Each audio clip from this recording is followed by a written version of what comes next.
I can't believe we're still on this. Wait. What did you do to my voice?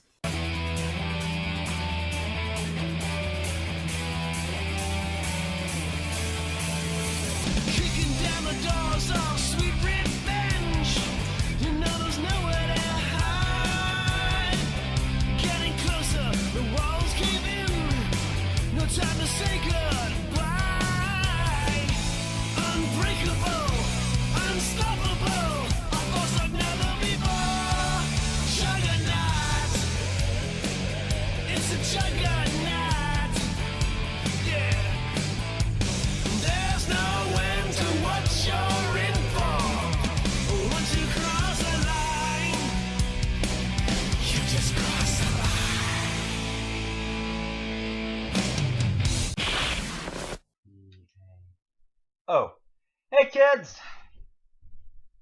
I'm Deep Dish, and I couldn't make this shit up if I tried.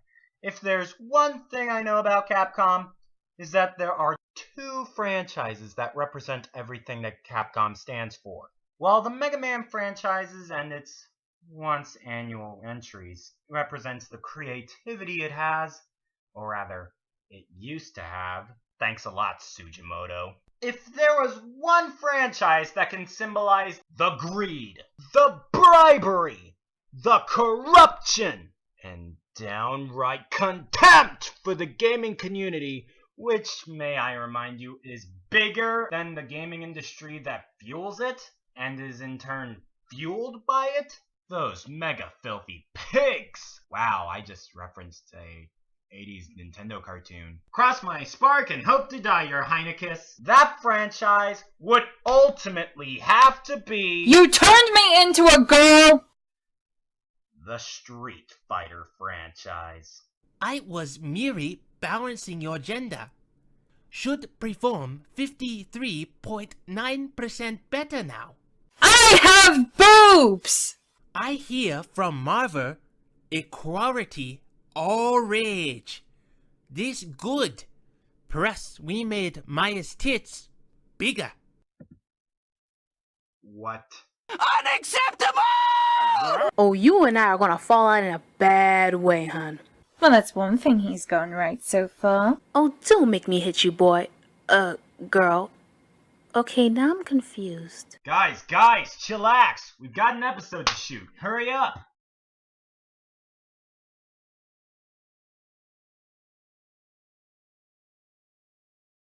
Okay, now let's... Where we left off? Oh, that's right. The Street Fighter franchise. While Mega Man has provided much creativity, causing Devil May Cry, Darkstalkers, Power Stone, and the works, that creativity has ebbed in favor of generic shooters, and that is symbolized in the Street Fighter franchise. Take it away, babe.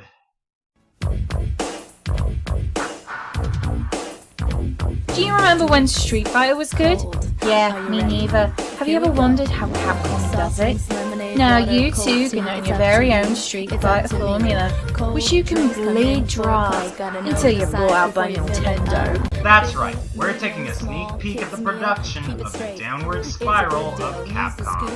And although there are some things that makes it stand out from that other com, the similarities here clearly outweigh the differences. Class is in session, kids, so try not to get left behind in the wall of corporate greed. Alright, now the stage is set and the curtain is up. Now all we need is the proper players to play their parts. And how are we going to get them? Is to create them. This is probably going to hurt, isn't it?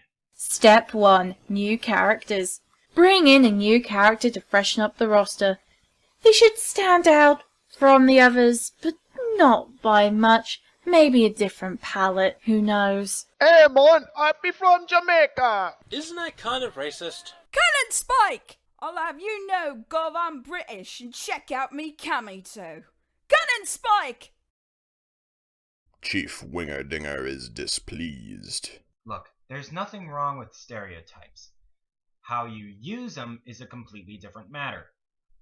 Just ask Gaijin Goomba and his look at the Punch-Out franchise.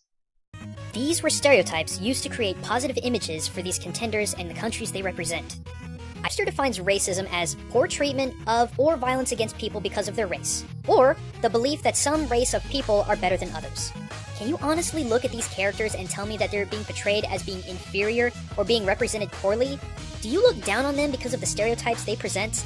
I don't think so. While all of these characters have one stereotype or another, they're not presented as being stupid, mean, or generally bad people. They're represented as being positive characters with likes, dislikes, and goals. And while those likes and dislikes are reflected in their stereotypes, it gives them a positive reflection as opposed to a negative. What I know as Punch-Out now is not only not racist, but probably one of the greatest shining examples in how our cultural diversity makes us special, how it makes us unique, and how it gives our world some of the greatest spice we could ever have in our lives. Alright, now that that clip's out of the way, now let's take a look at the evolution of the games. Step 2. Change very little.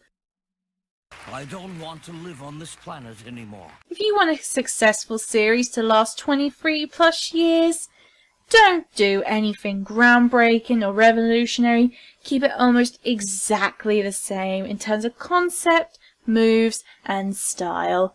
After all, you wouldn't want their little heads to explode.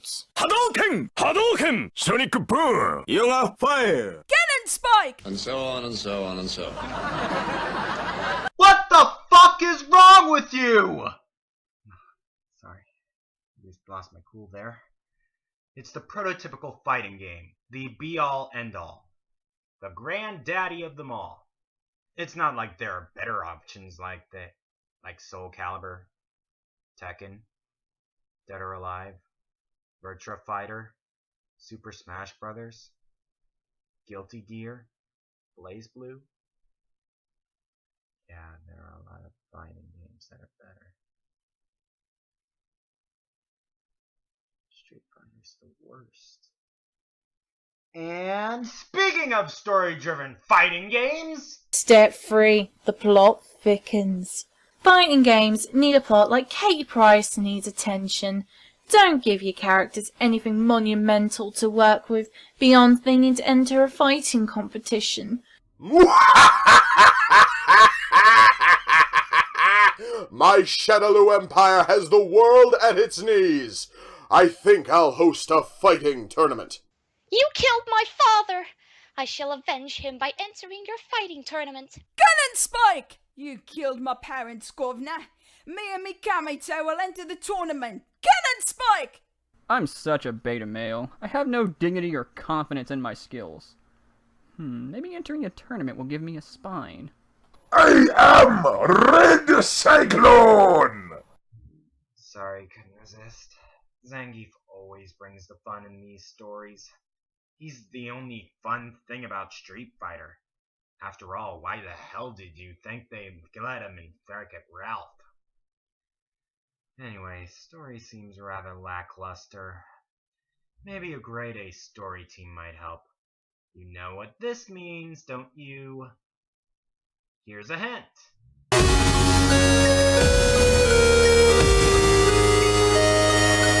Step 4. A balancing act. In the event you have to update your game, tinker around with what works until you find something that works for everyone. Button mashing included, folks. Okay. Your fireball does 2.3% more damage than last time.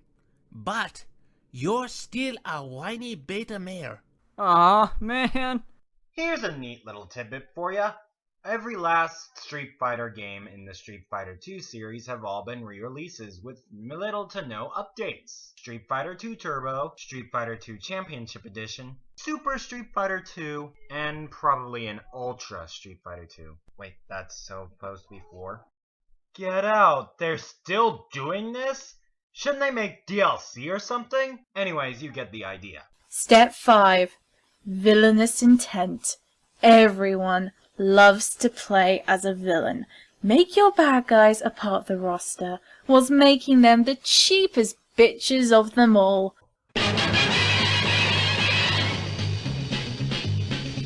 Sliding kick, it's the only move that a bison needs. Sliding kick, all day long. Sliding kick, fuck Shenlong. Hey there, here comes a sliding kick. The mighty bison is pleased and demands a Grammy immediately.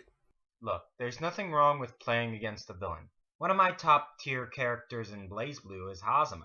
Avalanche Software has literally assured itself thousands upon thousands upon thousands of dollars by adding Loki to its line of Marvel superhero figurines in the Disney Infinity franchise. Oh yeah, and for those who still don't get the size differences, mouse, toy car. You're welcome, Internet. And let's not forget how super cheap Ganondorf tends to be in Smash Bros. And I wonder if the cheapness will rub off on him in Hyrule Warriors. That's trouble for when I get a Wii U. Next up is... Oh, son of a bitch, you only added one thing to it! Update time? Alright, only if you change us back. Oh man, and it was such an easy adjustment. How are we going to change the intro now? Okay, this is really starting to hurt my back. Does this make me a lesbian now? Oh, you shut your mouth.